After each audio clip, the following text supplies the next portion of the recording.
In this video, I'll be reading from the Kebra Negast, which means the Book of the Glory of Kings. It contains an account of how the king of Israel, King Solomon, met with the queen of Sheba, also known as Queen Makeda. She was the queen of Ethiopia and Yemen, and how they had a son whose name would become King Menelik I, and how the Ark of the Covenant was taken from the kingdom of Israel and brought into Ethiopia. The Ark of the Covenant is also referred to as Zion, and the Kebra Negast is very important to understanding prophecy in the Bible. The meeting between Queen Sheba and King Solomon is actually in the Bible in 1 Kings chapter 10, verses 1 through 12, and 2 Chronicles chapter 9, verses 1 through 13. It's very important to know about the Kebra Negast, the contents of it,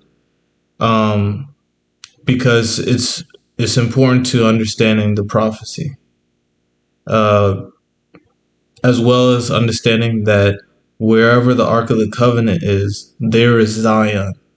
And just to provide some context, in Psalms 87, verse 2, it says, "The Lord loveth the gates of Zion more than all the dwellings of Jacob."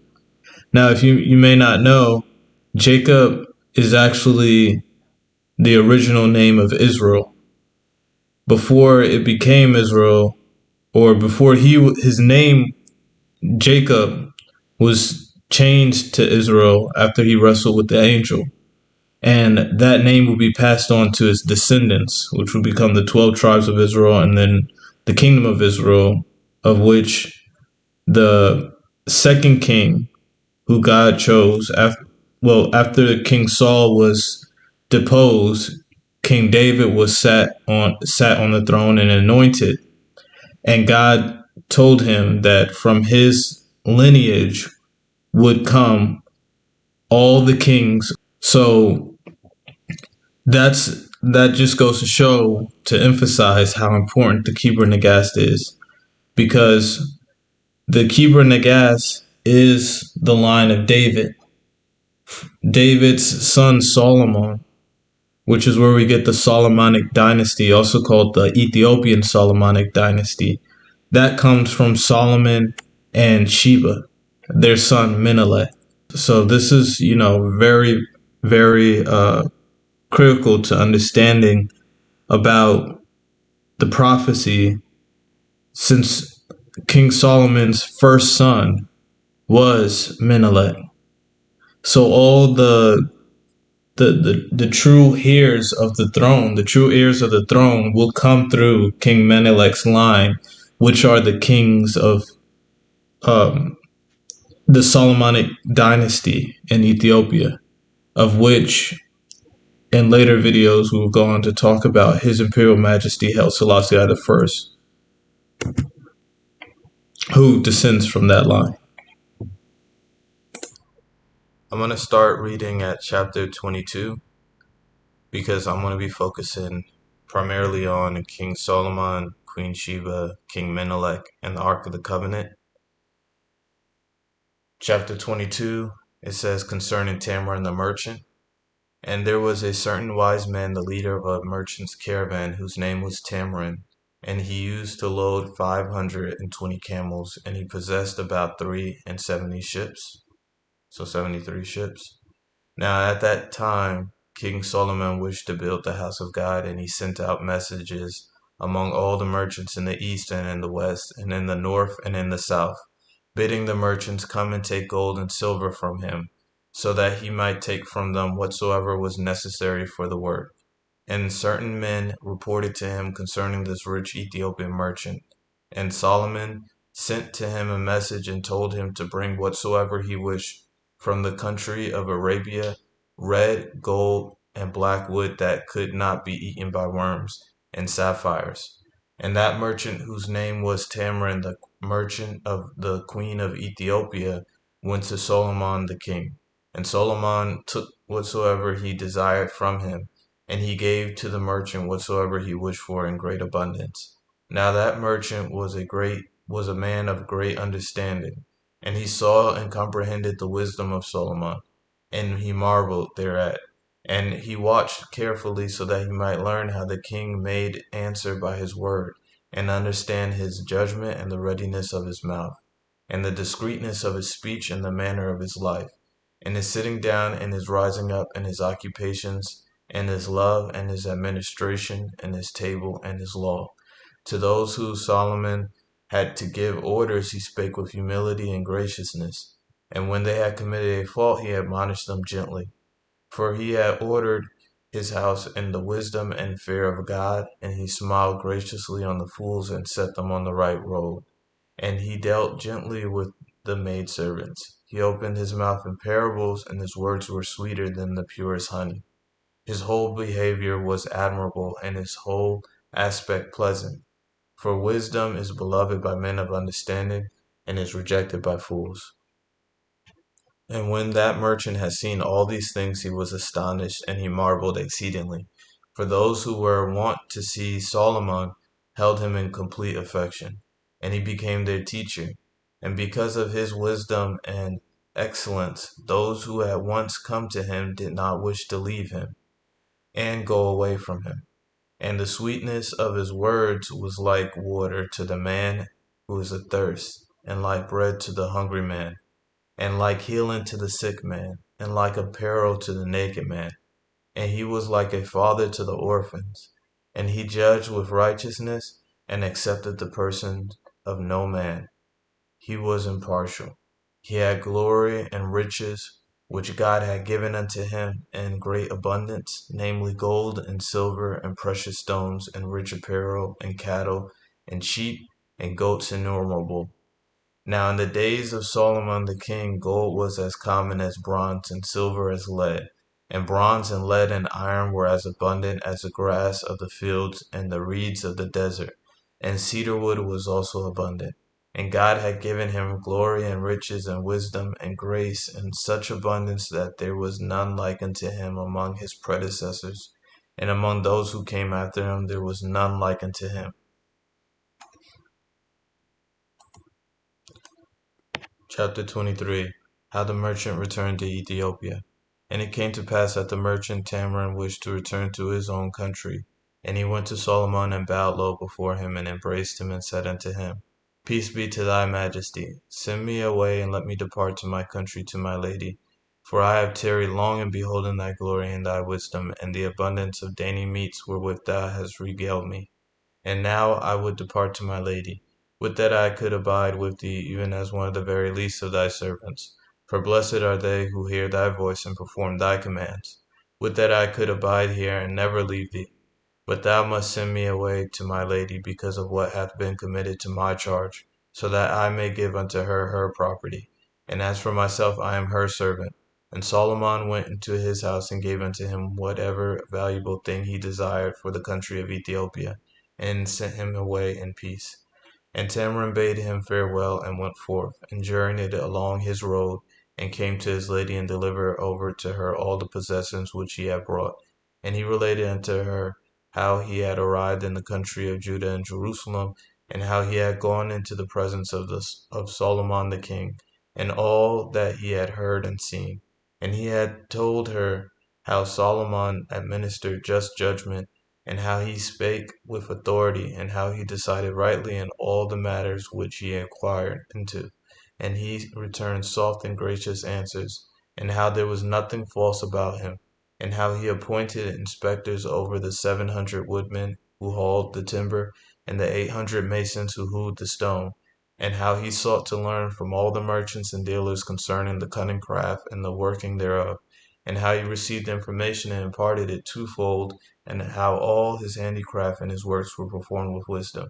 And each morning Tamarind related to the queen about all the wisdom of Solomon, how he administered judgment and did what was just, and how he ordered his table, and how he made feasts, and how he taught wisdom, and how he directed his servants in all his affairs on a wise system, and how they went on their errands at his command, and how no man defrauded another, and how no man purloined the property of his neighbor, and how there was neither a thief nor a robber in his days. For in his wisdom he knew those who had done wrong, and he chastised them and made them afraid. and they did not repeat their evil deeds, but lived in a state of peace, which had been mingled therein the fear of the king. All these things did Tamarind relate unto the queen, and each morning he recalled the things which he had seen with the king, and described them unto her. And the queen was struck dumb with wonder at the things that she had heard from the merchant her servant, and she thought in her heart that she would go to him, and she wept by reason of the greatness of her pleasure in those things that Tamarind had told her. And she was exceedingly anxious to go to him. But when she pondered upon the long journey, she thought that it was too far and too difficult to undertake. And after time she asked Tamarind questions about Solomon, and time after time Tamarind told her about him. And she became very wishful and most desirous to go, that she might hear his wisdom and see his face and embrace him and petition his royalty.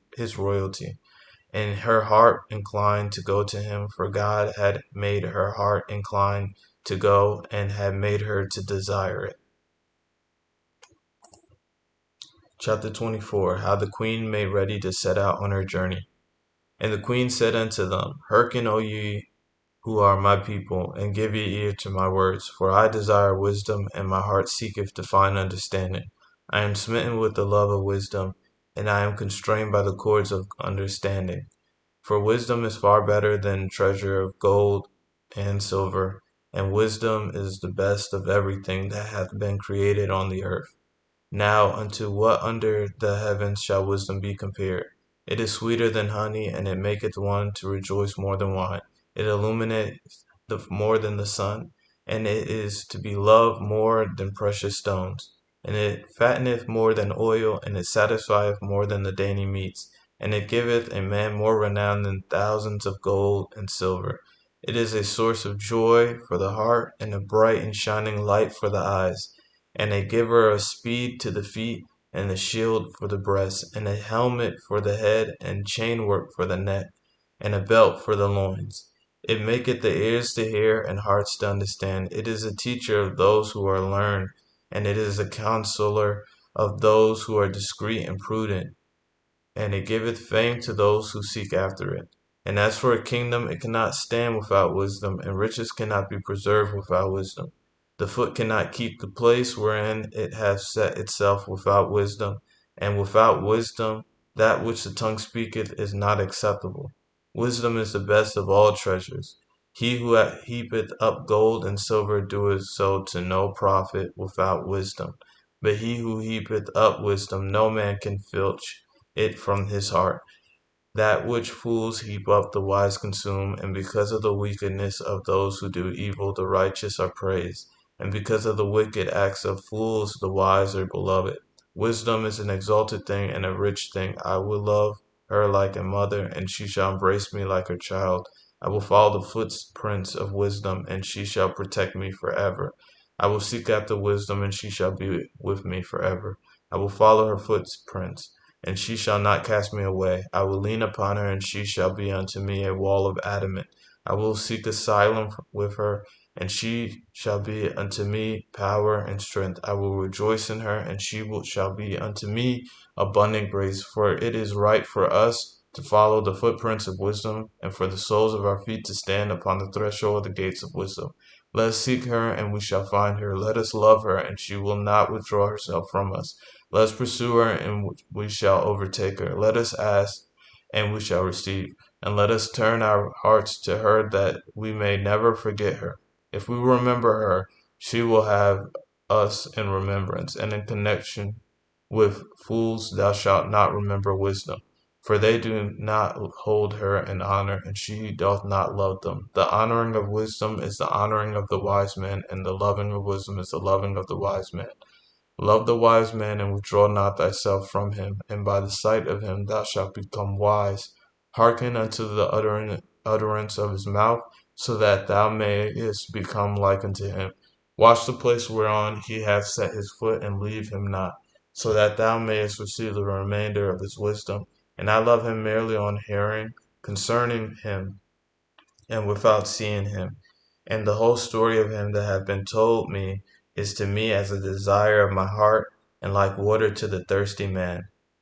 And her nobles and her slaves and her handmaidens and her counselors answered and said unto her, O our lady, as for wisdom, it is not lacking in thee. It is because of thy wisdom that thou lovest wisdom.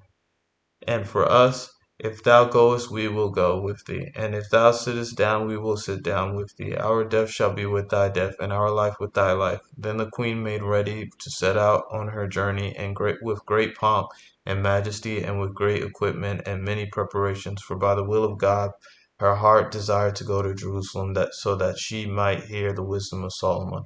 For she had hearkened eagerly, so she made ready to set out. And 797 camels were loaded, and mules and asses innumerable were loaded. And she set out on her journey, and followed her road without pause, and her heart had confidence in God. Chapter 25. How the Queen came to Solomon the King. And she arrived in Jerusalem, and brought to the king very many precious gifts, which he desired to possess greatly. And he paid her great honor and rejoiced, and he gave her a habitation in the royal palace near it. And he sent her food both for the morning and evening meal, each time 15 measures by the cori of finely ground white meal, cooked with oil and gravy and sauce in abundance, and 30 measures by the cori of crushed white meal, wherefrom bread for 350 people was made, with the necessary platters and trays, and 10 stalled oxen, and 5 bulls and 50 sheep, without counting the kids, and deer and gazelles and fatted fowls, and a vessel of wine containing 60 gerart measures, and 30 measures of old wine, and 25 singing men, and 25 singing women, and the finest honey, and rich sweets, and some of the food which he himself ate, and some of the wine whereof he drank. And every day he arrayed her in 11 garments which bewitched the eyes. And he visited her and was gratified, and she visited him and was gratified. And she saw his wisdom, and his just judgments, and his splendor, and his grace, and heard the eloquence of his speech. And she marveled in her heart, and was utterly astonished in her mind. And she recognized in her understanding, and perceived very clearly with her eyes, how admirable he was. And she wondered exceedingly because of what she saw and heard with him, how perfect he was in composure, and wise in understanding, and pleasant in graciousness, and commanding in stature. And she observed the subtlety of his voice, and the discreet utterances of his lips, and that he gave his commands with dignity, and that his replies were made quietly and with the fear of God. All these things she saw, and she was astonished at the abundance of his wisdom, and there was nothing whatsoever wanting in his word and speech, but everything that he spake was perfect. And Solomon was working at the building of the house of God, and he rose up and went to the right and to the left, and forward and backward. And he showed the workmen the measurement and the weight, and the space covered by the materials. And he told the workers in metal how to use the hammer and the drill and the chisel. And he showed the stone masons the angle and the circle and the surface measure. And everything was wrought by his order, and there was none who set himself in opposition to his word. For the light of his heart was like a lamp in the darkness, and his wisdom was as abundant as the sand. And of the speech of the beasts and the birds there was nothing hidden from him. And he forced the devils to obey him by his wisdom. And he did everything by means of the skill which God gave him when he made supplication to him. For he did not ask for victory over his enemy, and he did not ask for riches and fame, but he asked God to give him wisdom and understanding whereby he might rule his people, and build his house, and beautify the work of God, and all that he had given him in his wisdom and understanding.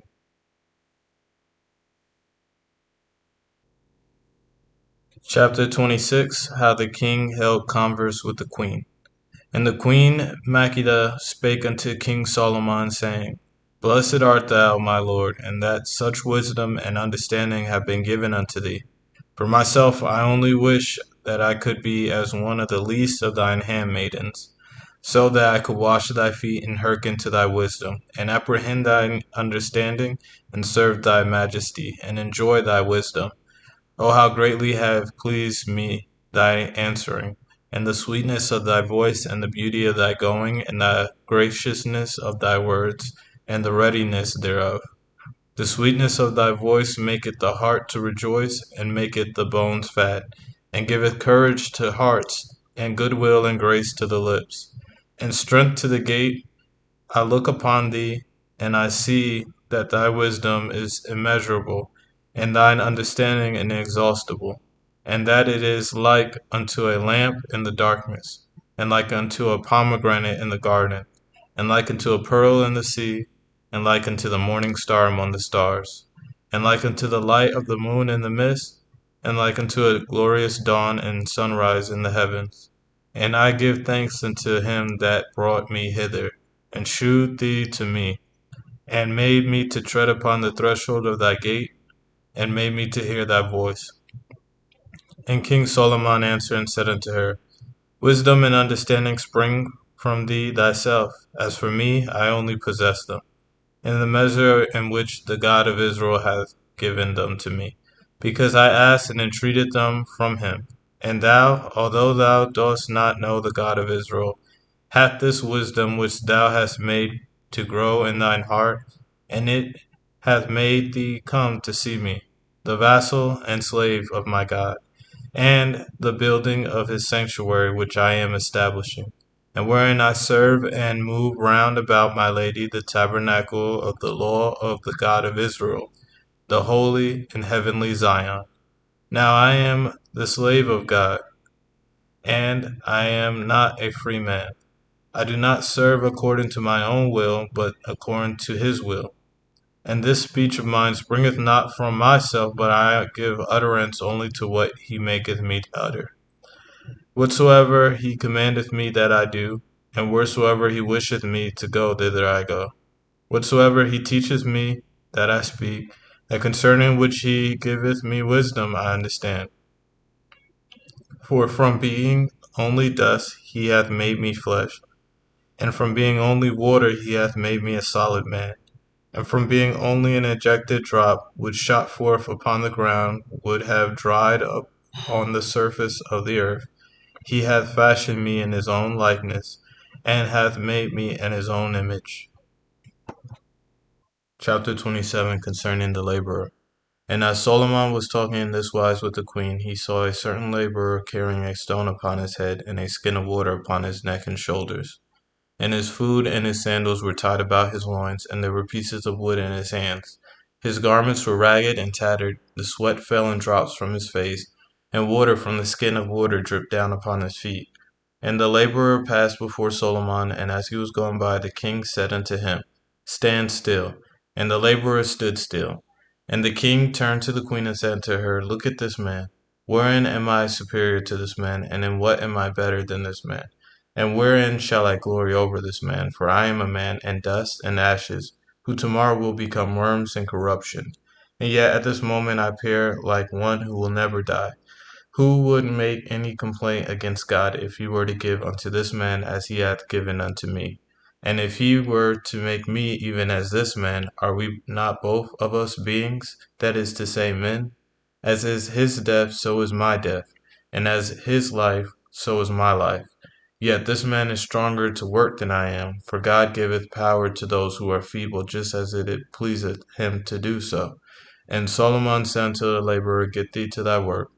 And he spake further unto the queen, saying, What is the use of us, the children of men, if we do not exercise kindness and love upon earth?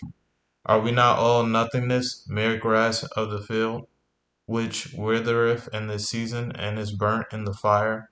On the earth we provide ourselves with dainty meats, and we wear costly apparel, but even whilst we are alive, we are stinking corruption. We provide ourselves with sweet scents and delicate unguents. But even whilst we are alive, we are dead in sin and in transgressions. Being wise, we become fools through disobedience and deeds of iniquity. Being held in honor, we become contemptible through magic and sorcery and the worship of idols. Now the man who is a being of honor, who is created in the image of God, if he doeth that which is good, he becometh like God. But the man who is a thing of nothingness, if he committeth sin, becometh like unto the devil, the arrogant devil, who refused to obey the command of his Creator. And all the arrogant among men walk in his way, and they shall be judged with him. And God loveth the lowly minded, and those who practice humility walk in his way, and they shall rejoice in his kingdom. Blessed is the man who knoweth wisdom, that is to say, compassion and the fear of God. And when the queen heard this, she said, How thy voice doth please me, and how greatly do thy words and the utterance of thy mouth delight me. Tell me now, whom is it right for me to worship?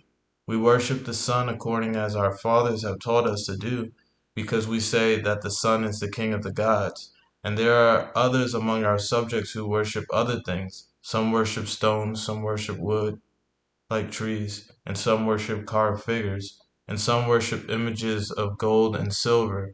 And we worship the Son, for he cooketh our food, and moreover he illumineth the darkness, and removeth fear. We call him our King, and we call him our Creator. And we worship him as our God, for no man hath told us that besides him there is another God. But we have heard that there is with you Israel, another God whom we do not know. And men have told us that he has sent down to you from heaven a tabernacle, and have given unto you a tablet of the ordering of the angels by the hand of Moses the prophet. This is also we have heard, that he himself cometh down to you, and talketh to you, and informeth you concerning his ordinances and commandments. Chapter 28. How Solomon gave commandments to the queen. And the king answered and said unto her, Verily it is right that they should worship God, who created the universe, the heavens and the earth, the sea and the dry land, the sun and the moon, the stars and the brilliant bodies of the heavens, the trees and the stones, the beasts and the feathered fowl, the wild beasts and the crocodiles, the fish and the whales, the hippopotamuses and the water lizards, the lightnings and the crashes of thunder, the clouds and the thunders, and the good and the evil. It is meet that him alone we should worship in fear and trembling, with joy and with gladness. For he is the Lord of the universe, the creator of angels and men. And it is he who killeth and maketh to live. It is he who inflicteth punishment and showeth compassion, who raiseth up from the ground him that is in misery, who exalteth the poor from the dust, who maketh to be sorrowful and who to rejoice, who raiseth up and who bringeth down. No one can chide him, for he is the Lord of the universe, and there is no one who can say unto him, What hast thou done? And unto him it is meet that there should be praise and thanksgiving from angels and men. And as concerning what thou sayest, that he hath given unto you the tabernacle of the law, verily there hath been given unto us the tabernacle of the God of Israel, which was created before all creation by his glorious counsel. And he hath made to come down to us commandments done into writing, so that we may know his decree and the judgment that he hath ordained in the mountain of his holiness. And the queen said, From this moment I will not worship the sun, but will worship the Creator of the sun, the God of Israel. And that tabernacle of the God of Israel shall be unto me, my lady, and unto my seed after me, and unto all my kingdoms that are under my dominion. And because of this I have found favor before thee, and before the God of Israel my Creator, who hath brought me unto thee, and hath made me to hear thy voice, and hath shown me thy face, and hath made me to understand thy commandment. Then she returned to her house. And the queen used to go to Solomon, and return continually, and hearken unto his wisdom, and keep it in her heart. And Solomon used to go and visit her, and answer all the questions which she put to him. And the queen used to visit him and ask him questions, and he informed her concerning every matter that she wished to inquire about. And after that she had dwelt there 6 months, the queen wished to return to her own country. And she sent a message to Solomon, saying, I desire greatly to dwell with thee, but now for the sake of all my people, I wish to return to my own country. And as for that which I have heard, may God make it to bear fruit in my heart, and in the hearts of all those who have heard it with me. For the ear could never be filled with the hearing of thy wisdom, and the eye could never be filled with the sight of the same. Now it is not only the queen who came to hear the wisdom of Solomon, but very many used to come from cities and countries, both from near and from far. For in those days there was no man found to be like unto him for wisdom. And it was not only human beings who came to him, but the wild animals and the birds used to come to him, and hearken unto his voice, and hold converse with him. And then they returned to their own countries, and every one of them was astonished at his wisdom, and marveled at what he had seen and heard. And when the queen sent her message to Solomon, saying that she was about to depart to her own country, he pondered in his heart and said, A woman of such splendid beauty hath come to me from the ends of the earth. What do I know? Will God give me seed in her? Now, as it is said in the book of Kings, Solomon the king was a lover of women, and he married wives of the Hebrews and the Egyptians, and the Canaanites and the Edomites, and the Iobawians, and from Riph and Kirgith and Damascus and Syria, and women who were reported to be beautiful. And he had 400 queens and 600 concubines. Now this which he did was not for the sake of fornication, but as a result of the wise intent that God had given unto him, and his remembering what God had said unto Abraham, I will make thy seed like the stars of heaven for number, and like the sand of the sea. And Solomon said in his heart, What do I know? Peradventure God will give me men children from each one of these women. Therefore, when he did thus, he acted wisely, saying, My children shall inherit the cities of the enemy, and shall destroy those who worship idols. Now those early peoples lived under the law of the flesh, for the grace of the Holy Spirit had not been given unto them. And those who lived after Christ, it was given to live with one woman under the law of marriage. And the apostles laid down for them an ordinance, saying, All those who have received his flesh and his blood are brethren. Their mother is the church, and their father is God. And they cry out with Christ, whom they have received, saying, Our Father who art in heaven. And as concerning Solomon, no law had been laid down for him in respect of women, and no blame can be imputed to him in respect of marrying many wives. But for those who believe, the law and the command have been given, that they shall not marry many wives, even as Paul saith, Those who marry many wives seek their own punishment. He who marrieth one wife hath no sin. And the law restraineth us from the sister-in-law in respect of the bearing of children. The apostles speak concerning it in the book of Councils. Alright, so now I'm going to come to chapter 29. I'm going to scroll down a little, because this is where it continues regarding the meeting between Solomon and the queen of Sheba. It says, And King Solomon sent a message unto the queen, saying, Now that thou hast come here, why wilt thou go away without seeing the administration of the kingdom, and how the meals for the chosen ones of the kingdom are eaten after the manner of the righteous, and how the people are driven away after the manner of sinners? From the sight of it thou wilt acquire wisdom. Follow me now, and seat thyself in my splendor in the tent, and I will complete thy instruction, and thou shalt learn the administration of my kingdom. For thou hast loved wisdom, and she shall dwell with thee until thine end and forever. Now prophecy maketh itself apparent in this speech. And the queen sent a second message, saying, From being a fool I have become wise by following thy wisdom, and from being a thing rejected by the God of Israel I have become a chosen woman because of this faith which is in my heart. And henceforth I will worship no other God except him. And as concerning that which thou sayest, that thou wishest to increase in me wisdom and honor, I will come according to thy desire. And Solomon rejoiced because of this message, and he arrayed his chosen ones in splendid apparel. And he had a double supply to his table, and he had all the arrangements concerning the management of his house carefully ordered. And the house of King Solomon was made ready for guests daily. And he made it ready with very great pomp and joy and in peace and wisdom and in tenderness with all humility and lowliness. And then he ordered a royal table according to the law of the kingdom. And the queen came and passed into a place set apart in splendor and glory. And she sat down immediately behind him, where she could see and learn and know everything. And she marveled exceedingly at what she saw and at what she heard. And she praised the God of Israel in her heart. And she was struck with wonder at the splendor of the royal palace which she saw. For she could see, though no one could see her, even as Solomon had arranged in wisdom for her. He had beautified the place where she was seated, and had spread over it purple hangings, and laid down carpets, and decorated it with mishkat, and marbles, and precious stones. And he burned aromatic powders, and sprinkled oil of myrrh and cassia round about, and scattered frankincense and costly incense in all directions. And when they brought her into this abode, the odor thereof was very pleasing to her. And even before she ate the dainty meats therein, she was satisfied with the smell of them. And with wise intent Solomon sent to her meats which would make her thirsty, and drinks that were mingled with vinegar, and fish in dishes made with pepper. And this he did, and he gave them to the queen to eat.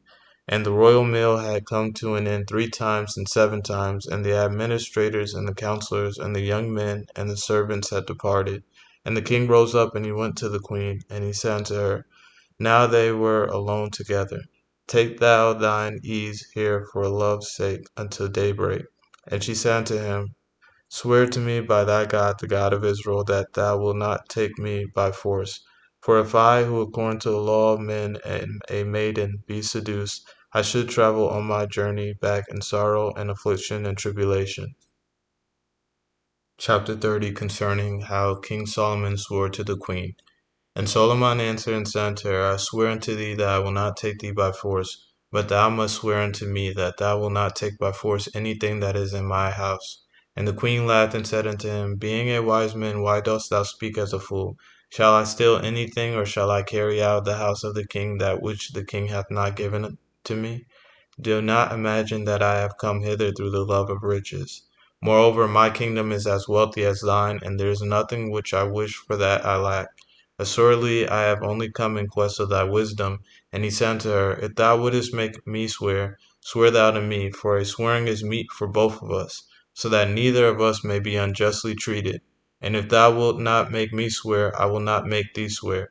And she said unto him, swear to me that thou wilt not take me by force, and I on my part will swear not to take by force thy possessions.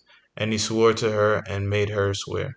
And the king went up on his bed on the one side of the chamber, and the servants made ready for her a bed on the other side. And Solomon said unto a young manservant, wash out the bowl, and set it in a vessel of water, whilst the queen is looking on, and shut the doors, and go and sleep. And Solomon spake to the servant in another tongue, which the queen did not understand, and he did as the king commanded, and went and slept. And the king had not yet fallen asleep, but he only pretended to be asleep. And he was watching the queen intently. Now the house of Solomon the king was illumined as by day, for in his wisdom he had made shining pearls which were like unto the sun, and moon, and stars, and he had set them in the roof of his house. And the queen slept a little, and when she woke up her mouth was dry with thirst, for the food which Solomon had given her in his wisdom had made her thirsty. And she was very thirsty indeed, and her mouth was dry. And she moved her lips and sucked with her mouth, and found no moisture. And she determined to drink the water which she had seen, and she looked at King Solomon, and watched him carefully. And she thought that he was sleeping a sound sleep. But he was not asleep, and he was waiting until she should rise up to steal the water to quench her thirst. And she rose up, and making no sound with her feet, she went to the water in the bowl, and lifted up the jar to drink the water. And Solomon seized her hand before she could drink the water, and said unto her, why hast thou broken thy oath, that thou hast sworn that thou wouldest not take by force anything that is in my house? And she answered and said unto him in fear, is the oath broken by my drinking water? And the king said unto her, is there anything that thou hast seen under the heavens that is better than water? And the queen said, I have sinned against myself, and thou art free from thy oath. But let me drink water for my thirst. Then Solomon said unto her, am I penchant free from the oath which thou hast made me swear? And the queen said, be free from thine oath.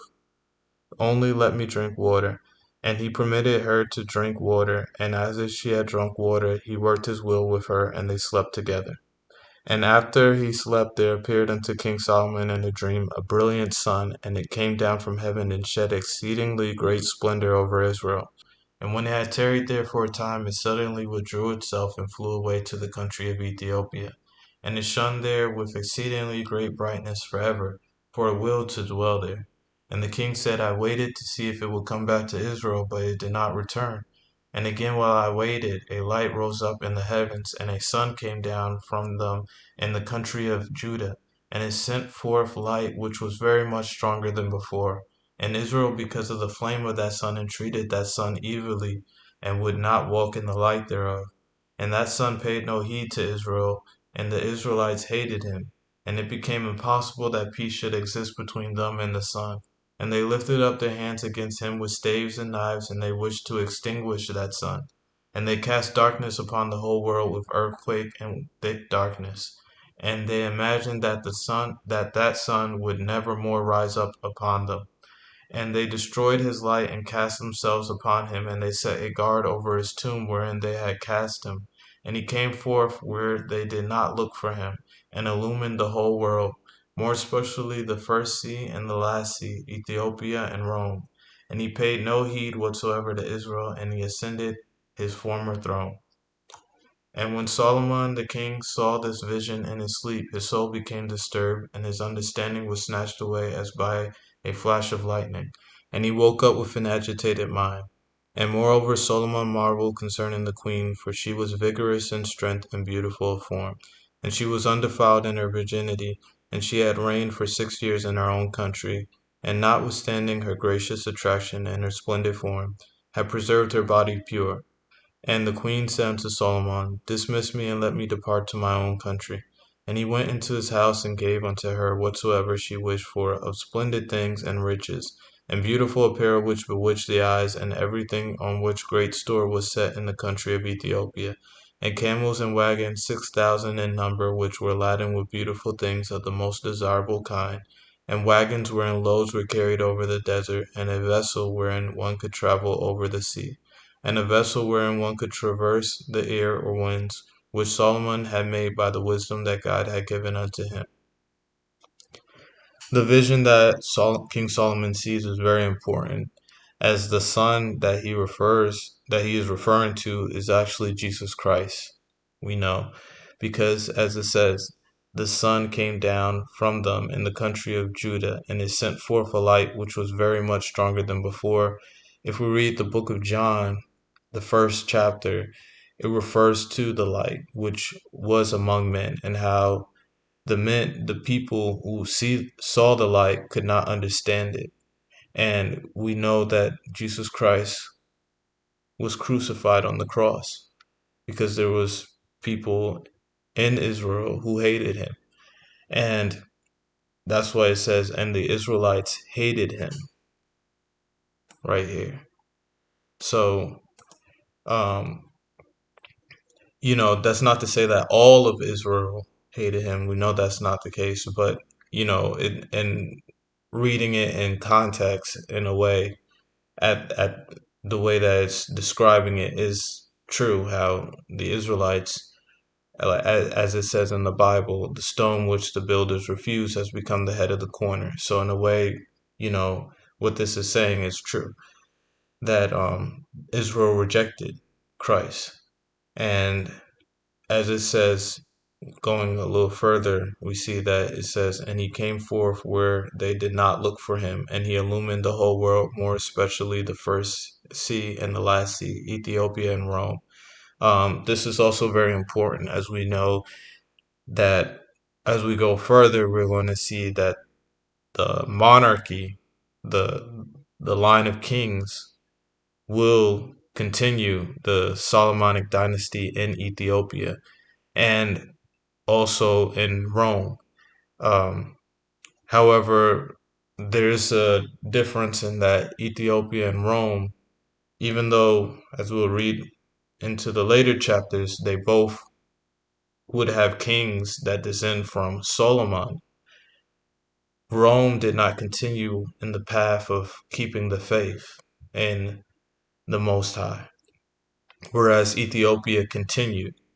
So, whereas Rome would end up being the last, they would ultimately be the ones that would fall off in the grace of God.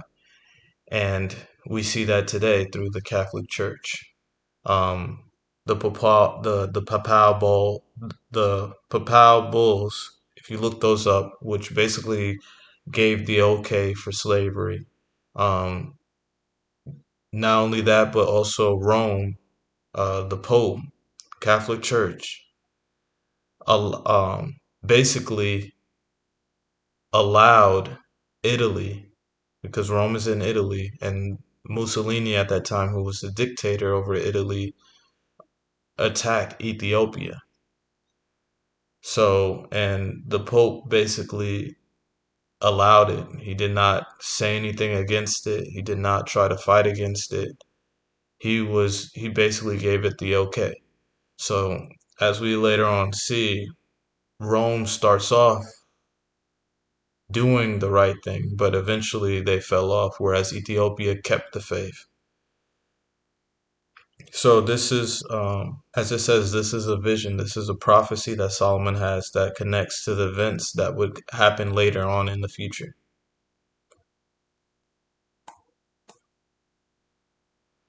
In chapter 31, concerning the sign which Solomon gave the queen. And the queen rejoiced, and she went forth in order to depart. And the king sent her on her way with great pomp and ceremony. And Solomon took her aside so that they might be alone together. And he took off the ring that was upon his little finger, and he gave it to the queen, and said unto her, Take this, that so that thou mayest not forget me. And if it happen that I obtain seed from thee, this ring shall be unto it a sign. And if it be a man child, he shall come to me, and the peace of God be with thee. Whilst I was sleeping with thee, I saw many visions in a dream, and it seemed as if a sun had risen up upon Israel. But it snatched itself away and flew off and lighted up the country of Ethiopia. Peradventure that country shall be blessed through thee, God knoweth.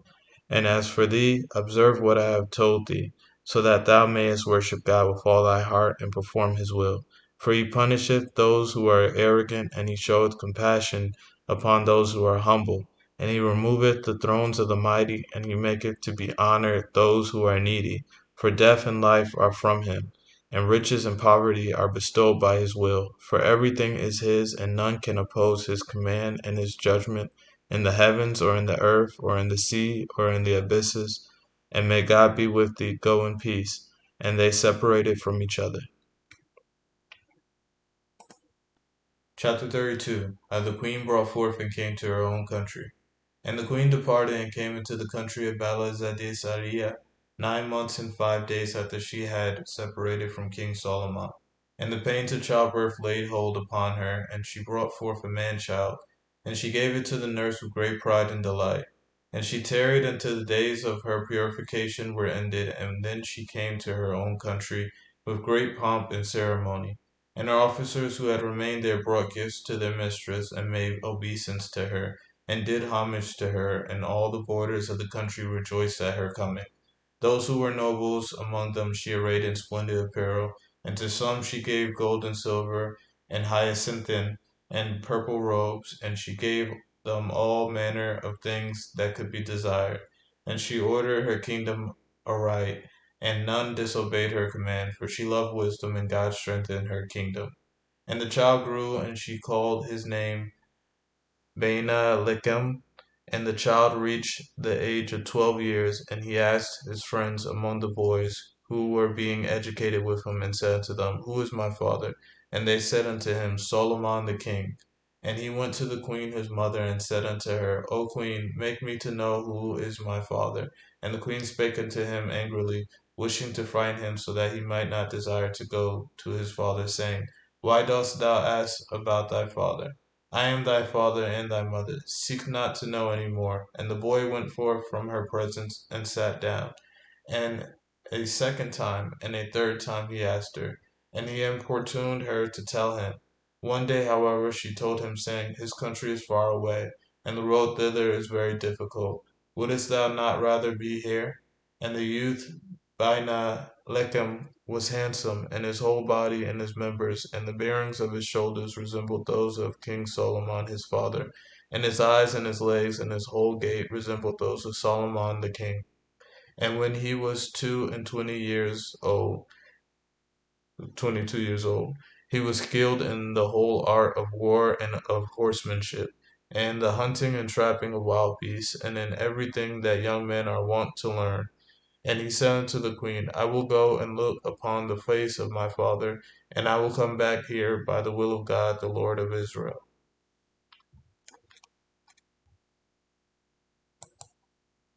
Chapter 33. How the king of Ethiopia traveled. And the queen called Tamarind, the chief of her caravan men and merchants, and she said unto him, Get ready for that journey, and take this young man with thee, for he importuneth me by night and by day. And thou shalt take him to the king, and shalt bring him back hither in safety, if God the Lord of Israel pleaseth. And she prepared a retinue suitable to their wealth and honorable condition, and made ready all the goods that were necessary for the journey. and for presenting as gifts to the king, and all that would be necessary for ease and comfort by the way.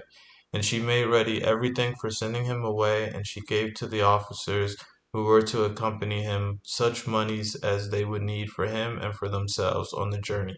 And she commanded them that they were not to leave him there, but only to take him to the king, and then to bring him back again to her, when he should assume the sovereignty over her land. Now there was a law in the country of Ethiopia that a woman should reign, and that she must be a virgin who had never known a man. But the queen said unto Solomon, Henceforward a man who is of thy seed shall reign, and a woman shall never more reign. Only seed of thine shall reign, and his seed after him from generation to generation. And this thou shalt inscribe in the letters of the rolls in the book of their prophets in brass. And thou shalt lay it in the house of God, which shall be built as a memorial and as a prophecy for the last days. And the people shall not worship the sun and the magnificence of the heavens, or the mountains and the prophets, or the stones and the trees of the wilderness, or the abysses and that which is in the waters, or graven images and figures of gold, or the feathered fowls which fly, and they shall not make use of them in divining, and they shall not pay adoration unto them. And this law shall abide forever. And if there be any one who shall transgress this law, thy seed shall judge him forever. Only give us the fringes of the covering of the holy heavenly Zion, the tabernacle of the law of God, which we would embrace. Peace be to the strength of thy kingdom, and to thy brilliant wisdom, which God the Lord of Israel our Creator hath given unto thee. And the queen took the young man aside, and when he was alone with her, she gave him that symbol which Solomon had given her, that is to say, the ring on his finger, so that he might know his son, and might remember her word and her covenant which she had made with him, that she would worship God all the days of her life, she and those who were under her dominion, with all the power which God had given her. And then the queen sent him away in peace. And the young man and his retinue made straight their way, and they journeyed on, and came into the country of the neighborhood of Gaza. Now this is the Gaza which Solomon the king gave to the queen of Ethiopia. And in the Acts of the Apostles Luke the evangelist wrote, he was governor of the whole country of Gaza, and eunuch of Queen Hindake, who had believed on the word of Luke the apostle. Chapter 34. How the young man arrived in his mother's country. This country being Gaza, which, as I said in chapter 33, was given to Queen Sheba by King Solomon. And it says, And when the young man arrived in his mother's country, he rejoiced there in the honor which he received, and in the gifts that were made to him. And when the people saw him, they thought him to be the perfect likeness of Solomon the king. And they made obeisance to him, and they said unto him, Hail, the royal father liveth. And they brought unto him gifts and offerings, fatted cattle, and food. As to their king and the people of the whole country of Gaza, as far as the border of Judah, were stirred up, and they said, This is King Solomon. And there were some who said, The king is in Jerusalem building his house. Now he had finished building the house of God. And others said, This is Solomon the king, the son of David. And they were perplexed, and they disputed with one another. And they sent off spies mounted on horses, who were to seek out King Solomon, and to find out if he were actually in Jerusalem, or if he were with them in Gaza. And the spies came to the watchmen of the city of Jerusalem, and they found King Solomon there. And they made obeisance to him, and they said unto him, Hail, may the royal father live. Our country is disturbed, because there hath come into it a merchant who resembleth thee in form and appearance, without the smallest alteration or variation. He resembleth thee in noble carriage, and in splendid form, and in stature, and in goodly appearance. He lacketh nothing in respect of these, and is in no way different from thyself. His eyes are gladsome, like unto those of a man who hath drunk wine. His legs are graceful and slender, and the tower of his neck is like unto the tower of David thy father.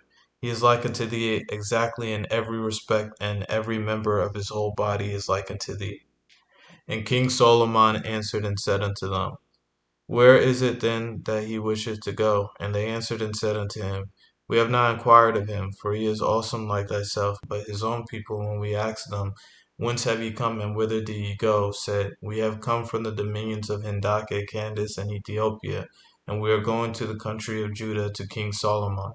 And when King Solomon heard this, his heart was perturbed, and he was glad in his soul. For in those days he had no children except a boy who was 7 years old, and whose name was Rehoboam. It happened to Solomon even as Paul stated, saying, God hath made foolishness the wisdom of this world. For Solomon had made a plan in his wisdom, and said, By 1,000 women I shall begat 1,000 men children, and I shall inherit the countries of the enemy, and I will overthrow their idols.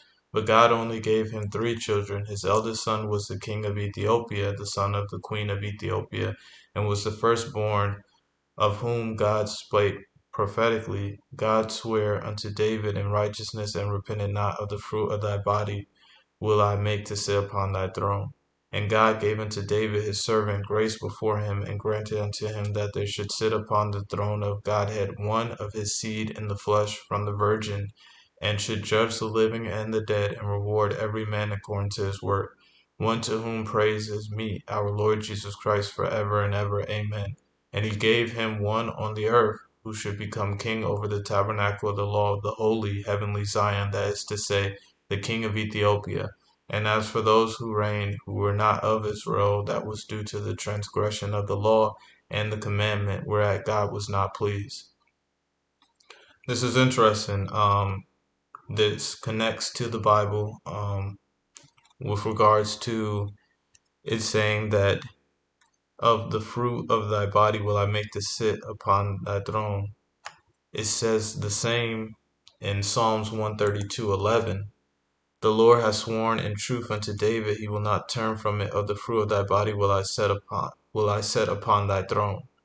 So saying basically that David, being the father of Solomon, from David's line, all the kings of Israel will come from. And this is already, I had already discussed this, but just to um, elaborate on the point that it made here that I just read, um, with regards to the Lord, our Lord Jesus Christ, it says also in the Bible, Luke chapter 1, verses 32 through 33, he shall be great, and shall be called the Son of the Highest, and the Lord God shall give unto him the throne of his father David, and he shall reign over the house of Jacob forever, and of his kingdom there shall be no end. Now this is heaven. This is the heavenly throne, which Jesus Christ sits upon. Now with regards to the earth, the throne on earth, it speaks of as being the king of Ethiopia. So again, this only points forward to what will be discussed in a later video of His Imperial Majesty, as he is from that line that rules over the earth, the Ethiopian Solomonic Dynasty. Chapter 35. How King Solomon sent to his son the commander of his army. And Solomon the king sent the commander of his army, on whose hand he was wont to lean, with gifts and meat and drink, to entertain that traveler. And the commander set out with a great number of wagons. And he came to Bena Lechem, and embraced him, and gave him everything that Solomon the king had sent unto him. And he said unto him, Make haste and come with me, for the heart of the king is burnt up as with fire with the love of thee. Peradventure he will find out for himself whether thou art his own son or his brother, for in thine appearance and in thy conversation thou art in no way different from him. And now rise up quickly, for my lord the king said unto me, Haste and bring him hither to me in honor and comfort, and with suitable service, and in joy and gladness. And the young man answered and said unto him, I thank God the Lord of Israel that I have found grace with my lord the king, without having seen his face. His word hath rejoiced me. And now I will put my trust in the Lord of Israel, that he will show me the king, and will bring me back safely to my mother the queen, and to my country Ethiopia. And Joash the son of Yodai, the commander of the army of King Solomon, answered and said unto Bena Lechem, My lord, this is a very small matter, and thou wilt find far greater joy and pleasure with my lord the king. And as concerning what thou sayest, my mother and my country, Solomon the king is better than thy mother, and this our country is better than thy country.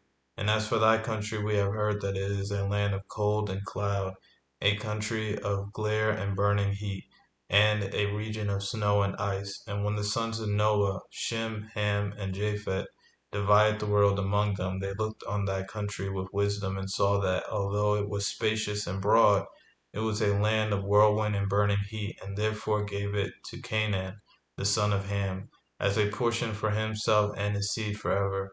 But the land that is ours is a land of inheritance, the promised land, which God hath given unto us according to the oath that he swore to our fathers, a land flowing with milk and honey, where sustenance is ours without anxiety, a land that yieldeth fruit of every kind in the season without exhausting labor, a land which God keepeth watch over continually from one year to the beginning of the revolution of the next.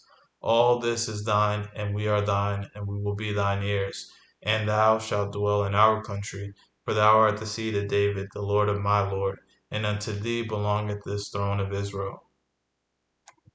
And the headman of the merchant Tamarind answered and said to Benaiah, Our country is the better, the air of our country is good, for it is without burning heat and fire, and the water of our country is good and sweet, and floweth in rivers. Moreover, the tops of our mountains run with water, and we do not do as ye do in your country, that is to say, dig very deep wells in search of water. And we do not die through the heat of the sun, but even at noonday we hunt wild animals, namely the wild buffaloes and gazelles and birds and small animals. And in the winter God taketh heed unto us from one year to the beginning of the course of the next. And in the springtime the people eat what they have trodden with the foot, as in the land of Egypt.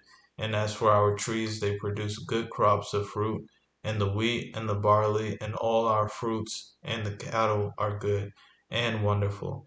But there is one thing that ye have wherein ye are better than we are, namely wisdom, and because of it we are journeying to you.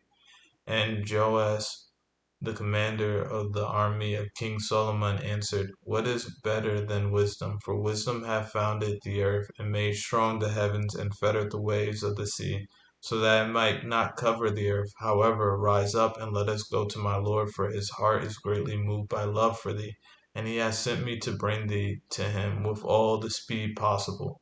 And the son of the queen rose up and arrayed Joash the son of Yodahe, and the 50 men who were in his retinue, in gorgeous raiment, and they rose up to go to Jerusalem to Solomon the king.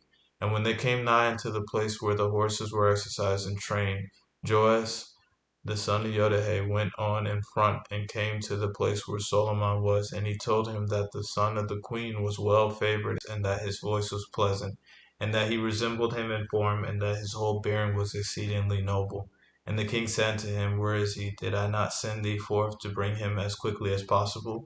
And Joash said unto him, He is here, I will bring him quickly. And Joash went and said unto the young man, Rise up, O my master, and come. And making Bene-Lechem to go quickly, he brought him to the king's gate. And when all the soldiers saw him, they made obeisance unto him, and they said, Behold, King Solomon hath gone forth from his abode. And when the men who were inside came forth, they marveled, and they went back to their places. And again they saw the king upon his throne. And wondering, they went forth again and looked at the young man, and they were incapable of speaking and of saying anything. And when Joash the son of Yodahe came in again to announce to the king the arrival of the young man, there was none standing before the king, but all Israel had thronged outside to see him.